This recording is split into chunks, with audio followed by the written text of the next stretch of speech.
I don't see like Belvedere U Club is an institution that has gone on for, I don't know, best part of 50 years. I mean, incredible history.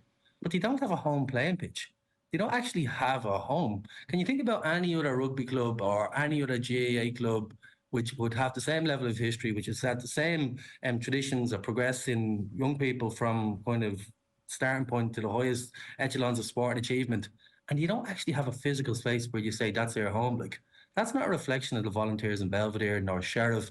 It's a reflection of the lack of interest from the state.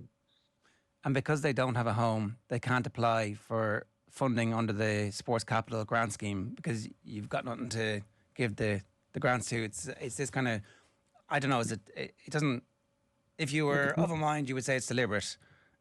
Either way, the unintended consequences of that are that those that have are able to build incredible facilities, those that don't are never able to improve. And so there's a drain away from one to the other. I mean, maybe it's on purpose. I don't know. I don't think it's on purpose. I think it's like an unconscious indifference. Like if that's not where, if the decision makers didn't benefit, decision makers who are in process, decision makers, the people who have allocation of budgets at the minute didn't benefit from those sports. Well, they're unlikely to see the interest in terms of when they allocate the budgets to them.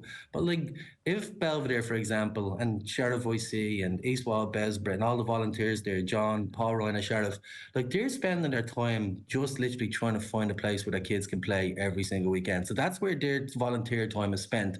It's like going out marking pitches, arguing with the council, ringing up the away team to ask them can they turn their away fixture into a home fixture.